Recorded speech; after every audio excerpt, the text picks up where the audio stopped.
মাসুদ হয়তো একসময় ভালো হয়ে যাবে, কিন্তু মিরপুরের উইকেট কখনো ভালো হবে বলে তো আসলে মনে হয় না। মিরপুরের উইকেটে বল টার্ন করে, আনইভেন বাউন্স হয়, রান হয় না। অনেকেই বলে মিরপুরের উইকেট ধান ক্ষেতের উইকেট, এবং এসব অপবাদ নিয়েই আসলে বিসিবির চাকরি ছাড়তে হয়েছে শ্রীলঙ্কান কিউরেটর গামিনী সিলভার। সেই জায়গাতে বিসিবি নিয়োগ দিয়েছে বিশ্বখ্যাত কিউরেটর অস্ট্রেলিয়ান টনি হেমিংকে, এবং আশা ছিল যে মিরপুরের উইকেটের আচরণে একটা বড় ধরনের পরিবর্তন আসবে।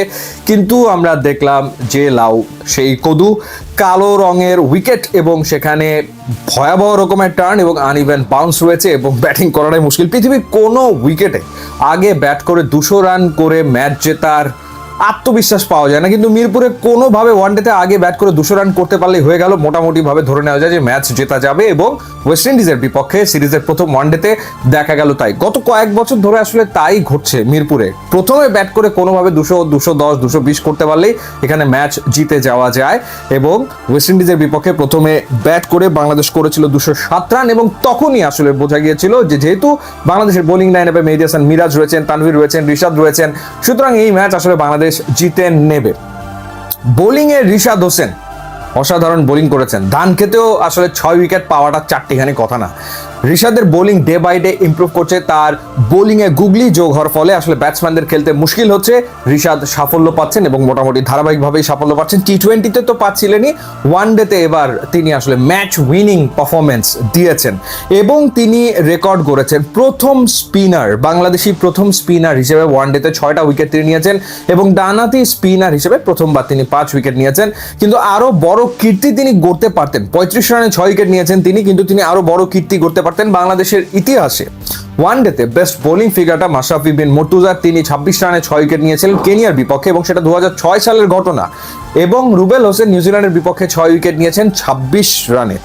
তো তৃতীয় বেস্ট বোলিং ফিগার রিশাদ হোসেনের। কিন্তু তাকে যদি আসলে আর একটু সুযোগ দেওয়া হতো, মানে তাকে কন্টিনিউয়াসলি বোলিং করিয়ে গেলে কে জানে হয়তো তিনি 7 উইকেট নিয়ে ফেলতে পারতেন, এবং বাংলাদেশের বেস্ট বোলিং ফিগারটা তার হয়ে যেত। কিন্তু মেহেদী হাসান মিরাজ তাকে সরিয়ে নিয়েছিলেন। যাই হোক, তিনি 6 উইকেট পেয়েছেন, দারুণ বল করেছেন, এবং এর আগে ব্যাটিংয়ে তিনি একটা কেমিও খেলেছেন, যেটাও আসলে খুবই এফেক্টিভ ছিল। এর আগে যদি ব্যাটিং এর কথা বলি, সেখানে তাওহিদ হৃদয় একটা 50 করেছেন। এই বছরে বাংলাদেশের ওয়ানডেতে বেস্ট ব্যাটার তাওহিদ হৃদয়, যার 4টা 50 রয়েছে। এবছর ওয়ানডেতে একটা সেঞ্চুরি তিনি করেছেন, এবং 51 রান করে তিনি আউট হয়েছেন। আমি একটা স্ট্যাটাস দিয়েছিলাম যে উইকেট বিবেচনায় তার এই 50 আসলে ডাবল সেঞ্চুরির সমান।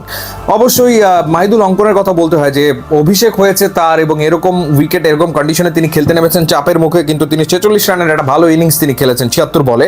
হ্যাঁ, ডট খেলেছেন অনেক, বা তার স্ট্রাইক রেট খুব একটা ভালো না, বাট পরিস্থিতি বিবেচনায় নিলে তার ইনিংসটাও আসলে ভালোই ছিল।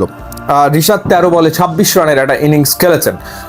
আর্লি দুটো উইকেট হারিয়ে ফেলেছিল বাংলাদেশ। সাইফ হাসান এবং সৌম্য সরকার দুজন আউট হয়ে যাওয়ার পর কিন্তু চাপে পড়ে গেছে। 8 রানে বোধহয় 2 উইকেট পড়ে গিয়েছিল, তারপর কিন্তু চাপে পড়ে গিয়েছিল। সেখান থেকে বাংলাদেশ 207 পর্যন্ত করে জবাব দিতে নেমে একটা ওপেনিং পার্টনারশিপ করে ফেলেছিল ওয়েস্ট ইন্ডিজ 50+-এর। তখন মনে হচ্ছিল যে এই ম্যাচও হাতছাড়া হয় কিনা, কিন্তু খেলা তো মিরপুরে হচ্ছে, হাত ছাড়া কেমন করে হবে। রিশাদ হোসেন বোলিংয়ে এলেন, এবং তিনি তার ম্যাজিক আসলে দেখালেন, এবং 6টা উইকেট তিনি নিয়েছেন। 2টো উইকেট মুস্তাফিজ নিয়েছেন 5 ওভারে, 1 উইকেট তানভীর পেয়েছেন, এবং একটা উইকেট মেহেদী হাসান মিরাজ পেয়েছেন। 10 ওভারে 16 রানে 1 উইকেট নিয়েছেন মেহেদী হাসান মিরাজ, ভালো বল করেছেন নিঃসন্দেহে। তানভীর 10 ওভারে 46 রানে 1 উইকেট নিয়েছেন, এক্সপেন্সিভ তিনি ছিলেন, এবং মুস্তাফিজ 5 ওভারে 16 রান দিয়ে 2 উইকেট নিয়েছেন। সো ম্যাচটা মূলত রিশাদ হোসেনের। কদিন আগে তিনি বলেছিলেন যে ব্যাটিং বোলিং ফিল্ডিং এ যেদিন বাংলাদেশ ক্লিক করবে, সেদিন আসলে বাংলাদেশের সামনে কেউ দাঁড়াতে পারবে না। সো এই ম্যাচে রিশাদ ব্যাটিং বোলিং ফিল্ডিং এ তিনি ক্লিক করেছেন, এবং তিনি একাই আসলে ওয়েস্ট ইন্ডিজকে হারিয়ে দিয়েছেন। কিন্তু মিরপুরের উইকেট নিয়ে যে দুশ্চিন্তা ছিল, সেই দুশ্চিন্তা থেকেই গেল। প্রশ্ন হলো যে টনি হেমিং কি ফেল করবেন? তাহলে আসলে মিরপুরে খেলা বন্ধ করা ছাড়া আর কোনো উপায় থাকবে বলে আমার মনে হয় না। ইউটিউব, ইনস্টাগ্রাম লিঙ্ক আছে, আপনারা যোগ দিলে খুবই খুশি হবো। And thanks for watching.